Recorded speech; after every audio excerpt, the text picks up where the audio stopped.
پکڑ لیا اور اس کے ساتھ چمٹ گیا. فرمایا ما اخرج منہا، میں تو یہاں سے نہیں نکلوں گا. اب ان کا آپس میں مکالمہ ہو رہا تھا. وہ کہتا تھا میں نے اللہ سے اجازت اتنی لی تھی آپ کو صرف دکھانے کی، تو یہاں رہنے کی تو اجازت نہیں تھی. تو حضرت ادریس علیہ السلام کہتے تھے نہیں نہیں، میں نے تو ادھر ہی رہنا ہے. فبعث اللہ تعالی ملکا حکما بینہما، تو اللہ نے ایک فرشتہ بطور جج بھیجا کہ ان کا فیصلہ کرو. اب جس وقت اس کے سامنے دلائل پیش ہوئے تو ملک الموت نے کہا کیوں آپ کیوں نہیں نکلنا چاہتے؟ حضرت ادریس علیہ السلام سے یہ کہا یعنی یہ جو ہمارے قرآن کے اندر آیات ہیں یہ اللہ کی طرف سے ان کو پہلے القاء کی گئی تھیں جو قانون ہے. تو آپ نے حضرت ادریس علیہ السلام نے فرمایا کہ ایک قانون تو یہ ہے کل نفس ذائقۃ الموت، کہ جو بھی ذی روح ہے اللہ کا قانون ہے کہ اس نے موت کو چکھنا ہے. اب مجھے نیچے لے جا کے کیا کرنا، میں نے تو چکھ لی ہے پہلے ہی. موت میں نے اس وقت کہا تھا مجھے چکھا دو، تو موت میں نے چکھ لی ہے. پھر فرمایا اللہ کا ایک یہ وعدہ ہے وَإِن مِّنكُمْ إِلَّا وَارِدُهَا، کہ ہر بندہ جو دنیا میں آیا ہے اس نے جہنم میں ضرور وارد ہونا ہے. تو اس کا طریقہ یہ ہے کہ مثلا اوپر پل صراط ہے، جو ویسے جہنمی ہیں وہ تو گر جائیں گے تو ان کا وارد ہونا وہ ہوگا، اور جو پار ہو جائیں گے وہ اوپر پل سے گزر کے تو ان کا وارد ہونا بھی پایا جائے گا. یہ ہر کسی کو وارد ہونا ہے جہنم کے اندر. دو طریقے ہیں. تو انہوں نے کہا میں تو ویسے ہی وارد ہو آیا ہوں، واپس جا کے پھر یہ بذریعہ پل صراط اوپر سے گزرنا اور وہ جو ورود کا معنی ہے اس سے تو میں تو خود عین جہنم میں داخل ہوا ہوں اور وارد ہو چکا ہوں. وقد وردتھا، وہاں میں وارد ہو چکا ہوں. یہ دوسرا قانون ہے. ان کا تیسرا اللہ کا قانون یہ ہے وما ہم منہا بمخرجین، جنت سے کسی کو نہیں نکالا جائے گا.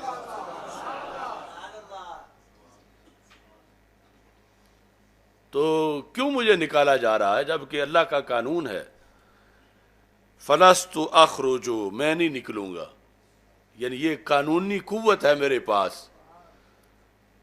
تو یہ انہوں نے دلائل دیے. فاوحى اللہ تعالی الی ملک الموت، اللہ تعالیٰ نے پھر وحی کی حضرت ملک الموت کو کہ آپ ضد نہ کرو. بِإِذْنِ داخل الجنہ، میرے اذن سے جنت میں داخل ہوا، غیر قانونی تو داخل نہیں ہوئے. بِإِذْنِ داخل الجنہ وَبِإِذْنِ لا يخرج، میرے اذن سے ہی داخل ہوئے، اور آگے بھی آیت میرا اذن ہے کہ جو داخل ہو وہ نکلتا نہیں پھر جنت سے. وَبِإِذْنِ لَا يَخْرُجُ، تو میرے اذن سے ہی یہ نہیں نکل رہے تو ان کو ادھر ہی رہنے دو. تو کہتے ہیں فَهُوَ حَيٌّ هُنَاكَ، اس واسطے وہ وہاں پہ زندہ ہے.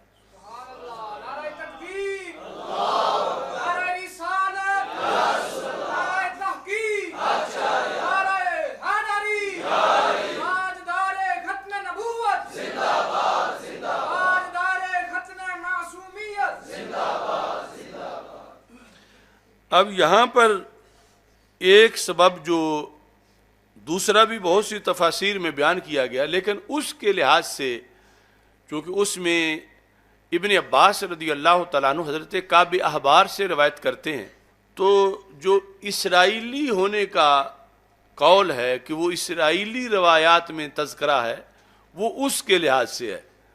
اس واسطے ہم نے اسرائیلی روایت کو اپنی دلیل نہیں بنایا جو غیر اسرائیلی روایت ہیں، بلکہ خود رسول پاک صلی اللہ علیہ وسلم تک جن کی سند جاتی ہے. اصل معنی تو اس کا ہے، آگے سبب کے اندر یہ اسرائیلی روایت ذکر ہے دوسری کتابوں میں، جس کے لحاظ سے ابن کثیر نے یہ کہا کہ اس کے بعض الفاظ میں نکارت ہے. یہ تفسیر ابن کثیر کے 133 صفحے پر جلد نمبر 3 اس میں جو سبب بیان کیا گیا تو اس سبب کے لحاظ سے بعض الفاظ جو ہیں اس کے اندر یا بعض اخبار کے اندر انہوں نے نکارت کا قول کیا۔ اب یہاں پر ایک تو یعنی یہ جو کچھ لوگ عذر بنا رہے ہیں کہ یہ چوتھے آسمان پر ہونا یہ اسرائیلی روایات میں ہے، تو یہ اسرائیلی روایات نہیں ہیں، اسلامی روایات ہیں، اور اس کی باقاعدہ پوری سندیں موجود ہیں، اور اس میں پھر یہ تفسیر معصور ہے، خود صحابہ نے رسول پاک صلی اللہ علیہ وسلم سے جو سنی، اور ایسے ہی پھر تابعین نے جس کو روایت کیا، اور تابعین سے یہ جو مدون ہیں تفاسیر کے ان تک پوری سندوں سے یہ بات پہنچی۔ تو یہ ہے کہ حضرت ادریس علیہ السلام مجموعی طور پر جو چاروں تفسیریں ہیں اس کا خلاصہ یہ ہے کہ بہرحال وہ زمین پر نہیں، وہ آسمانوں پر بلند مکان پر، خواہ وہ بلند مقام جنت ہے یا آسمان ہے، وہ وہاں پر ہیں۔ یہاں اس بحث کی ضرورت اس لیے پیش آئی کہ پنڈی کے ایک شخص نے یہاں پر اپنی من مانی تفسیر کی، یعنی جس کا کتب تفسیر میں دور تک کہیں ذکر نہیں، نہ کسی اسرائیلی تفسیر میں نہ کسی اسلامی تفسیر میں۔ اب اس میں یہ ہے کہ ایک معاملہ تو یہ آسمان میں حضرت ادریس علیہ السلام کا ہونا، اور اس کا انہوں نے جو انکار کیا ہے مکانن علیہ کی تفسیر کرتے ہوئے، یہ بہت بڑی غلطی ہے کہ مکانن علیہ اس میں جو ادریس علیہ السلام کے بارے میں اللہ کا فرمان ہے، تو اس کو رد کرتے ہوئے اس شخص نے کہا لیکن مصطفیٰ صلی اللہ علیہ وسلم تو آگے 5ویں آسمان پر چلے گئے، 6 پر چلے گئے، 7ویں پہ چلے گئے، سدرۃ المنتہا پہ چلے گئے، عرش معلیٰ پر پہنچے، مجھے بتائیے ادریس کا مقام مقام علیہ ہے یا مصطفیٰ کا مقام مقام علیہ ہے؟ اس کا مطلب کیا ہے کہ یہ انکار کرنا کہ مقام علیہ ادریس کا مقام نہیں ہے، عقلی دلیل سے کہ چوتھے آسمان پر رسول پاک صلی اللہ علیہ وسلم کی جب ملاقات ہوئی تو سرکار تو وہاں تک نہیں رہے بلکہ 5ویں پہ بھی گئے، 6 پہ بھی گئے، 7ویں اور سدرۃ المنتہا اور جنت۔ تو پھر کہتا ہے یہ بتائیے کہ ادریس کا مقام مقام علیہ ہے یا مصطفیٰ کا مقام مقام علیہ ہے؟ مطلب کہ استفہام انکاری بنایا ہے کہ رسول پاک صلی اللہ علیہ وسلم کا مقام مقام علیہ ہے۔ لیکن مصطفیٰ تو آگے 5ویں آسمان پر چلے گئے، 6 پر چلے گئے، 7ویں پر چلے گئے، سدرۃ المنتہا پہ چلے گئے، عرش معلیٰ پر پہنچے، مجھے بتائیے ادریس کا مکان مکان علیہ ہے یا محمد مصطفیٰ کا مقام مقام علیہ ہے؟ اب مقام علیہ کی تفسیر کوئی بھی ہو، یہ بات قطعی ہے کہ اس آیت میں یہ مقام علیہ مقام حضرت ادریس علیہ السلام کا ہے، یعنی تفسیر کے اندر اقوال کا متعدد ہونا کہ وہ چوتھا آسمان ہے یا وہ جنت ہے یا وہ مانوی رفعت ہے، وہ تو علیحدہ ہوئے، لیکن خود مکان علیہ اس کی نفی کرنا حضرت ادریس علیہ السلام سے، یہ ہے تحریف مانوی پہلی۔ وہ پوچھتے ہیں کہ ہم نے کیا تحریف کی، چونکہ تحریف کی سزا بڑی سخت ہے، تو یہ پہلی تحریف مانوی ہے کہ قرآن نے مکانن علیہ ثابت کیا حضرت ادریس علیہ السلام کے لیے۔ اب حضرت ادریس علیہ السلام کے لیے اس کا ثابت ہونا ہرگز کا یہ دلیل نہیں کہ سرکار کے لیے مکانن علیہ نہیں کوئی اور، بلکہ حقیقت میں تو مفسرین نے لکھا کہ ادھر تو صرف مکانن علیہ ہے، ادھر سرکار کا جو ہے وہ فوق السماوات مکان ہے، یعنی صرف چوتھے سے اوپر نہیں بلکہ اس سے بھی کہیں اوپر ہے۔ تو وہ ایک علیحدہ حقیقت ہے کہ سرکار کا تو جتنا بلند و بالا ہے اتنا اور کسی نبی کا ہے ہی نہیں، مگر اس کا یہ تقاضا نہیں کہ جو نص قرآنی میں کسی کا ہو اس کا انکار کر دیا جائے۔ تو مکانن علیہ سورہ مریم میں اس آیت کے اندر بالیقین قطعی طور پر تواتر کے ساتھ، یعنی قرآنی نص میں یہ مقام ہے حضرت ادریس علیہ السلام کا، اور یہ قانون ہے کہ جسے قرآن ثابت کرے اس کی نفی کرنا، یا جس کی نفی کرے اسے ثابت کرنا، یہ توہین قرآن ہے اور یہ کفر ہے۔ ابھی اس پر میں وہ سے حوالہ پیش کروں گا۔ ہم کسی پر فتویٰ نہیں لگائیں گے، لیکن ہم مسئلے کی وضاحت کریں گے۔ یہ اس لیے بھی ضروری ہے، اگر آج ہم ان لوگوں کو کھلی چھٹی دے دیں تو کل اسی پر کیا ہوگا؟ ان کے چیلے سب یہی بیان کریں گے۔ جب بیان کریں گے تو جو نہیں بیان کرے گا اس کو کہیں گے ان کو بغض علی ہے، حالانکہ جو وہ کر رہے ہیں وہ کفر کر رہے ہیں، جو وہ کر رہے ہیں وہ حرام کر رہے ہیں، جو وہ کر رہے ہیں وہ تحریف کر رہے ہیں۔ تو اس فتنے کا اس لیے دروازہ، اور میں نے یہ یعنی کئی سال پہلے سے یہ کہا ہوا ہے کہ جو کام روافظ کا ہے یہ سارے وہ دھندا کریں گے۔ روافظ ہر دوسری تیسری آیت میں تعریف مانوی کرتے ہیں، اور وہی کام انہوں نے شروع کیا ہوا ہے۔ یہ صرف یہی نہیں، اور بھی کئی مقامات پر۔ تو اس بنیاد پر یہ پہلی تحریف مانوی ہے اس ایک جملے میں جو اس شخص نے اس مقام پر تقریر میں کہا۔ میں دوبارہ وضاحت کر رہا ہوں تاکہ اس کے سننے والے یہ نہ کہیں کہ جی جملہ کاٹ دیا یا یہ ہو گیا یا ڈبنگ ہو گئی۔ کوئی اس میں اس کے اپنے الفاظ ہیں، نہ پہلے سے کوئی جملہ کاٹا ہے نہ کوئی اور بات ہے۔ جو جہاں صرف غلطی ہے اس کا بھی ہم نے تعین کیا کہ وَرَفَعْنَاهُ مَكَانًا عَلِيًّا، اس کی جو 5 تفسیریں ہیں اس سے ہٹ کر جو چھٹی نجف اشرف سے اس نے کی ہوئی ہے وہاں تک صرف غلطی ہے، وہ صرف غلط تفسیر ہے، اس پر بھی گناہ ہے۔ لیکن یہ جو مکانن علیہ کی ہی نفی حضرت ادریس علیہ السلام سے کی ہے، یہ تعریف ہے، اور تعریف جو ہے وہ بہت بڑا جرم ہے۔ اور اس کے ساتھ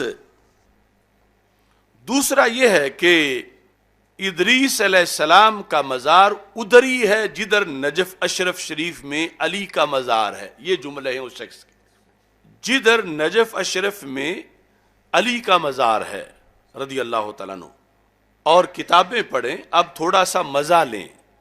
وہ شخص کہتے ہیں اور کہ ادریس کا مزار نجف اشرف ہے، وَرَفَعْنَاهُ مَكَانًا عَلِيًّا، ہم نے ان کو وہ جگہ دی جو جگہ علی کو دی۔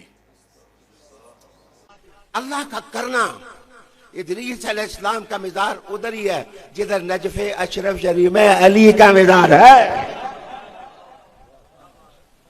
کتابیں پڑھیں اور کتابیں پڑھیں۔ اب تھوڑا سا مزہ لیا کہ ادریس کا مزار نجف اشرف میں، اور آگے کا وَرَفَعْنَاهُ مَكَانًا عَلِيًّا، ہم نے اس کو وہ جگہ دی جو جگہ علی کو دی۔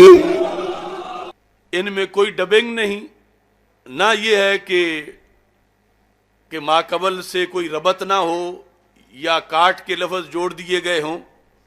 یہ پورے کا پورا اس شخص نے بیان کیا ہے۔ اب یہاں پر اس تقریر تک اس شخص کا جو موقف، ایک تو مکانن علیہ اس کی نفی کی، معنی کوئی بھی ہو، دوسرا مکانن علیہ کی جو آسمانوں کی بلندی والا معنی ہے اس کا رد کیا، اور تفسیر بحر مدید سے صرف یہ لے کر کے مرتبے کی بلندی کو بھی یہ مکان علیہ کہا جا سکتا ہے، آگے اپنی طرف سے اس کے ساتھ ایڈ کر دیا نجف اشرف کو۔ اب یہاں جو ہے وہ یہ معنی یہ اقرار کیا کہ حصی اونچائی مراد نہیں بلکہ مانوی اونچائی مراد ہے. یہ لفظ ہیں. یہاں پر البحر المدید کا مؤلف لکھتا ہے کہ یہاں مکاناً علیہ سے اس طرح اونچائی مراد نہیں، اس سے مراد مانوی اونچائی ہونا ہے معنی کے لحاظ سے.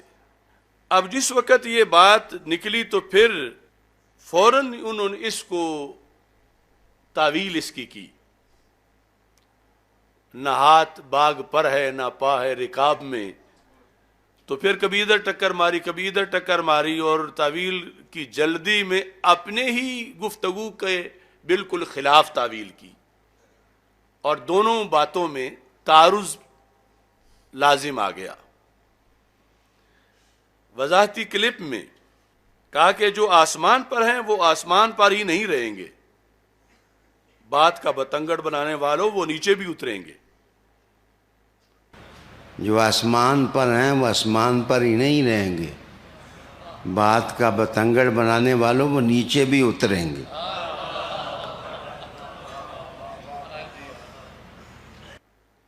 تو مطلب کیا ہے کہ اب مان لیا کہ ادریس علیہ السلام جو ہیں وہ آسمانوں پر ہیں، یعنی رفعت سے مراد حصی رفعت ہے، اور یعنی یہ تفسیریں جس میں جنت میں ہونا آسمانوں میں ہونا، ان کی یہ جو راجع تفسیریں ہیں، اور اپنی من گھڑت سے ہٹ کر اسے مان لیا کہ واقعی معنی اس کا یہی ہے.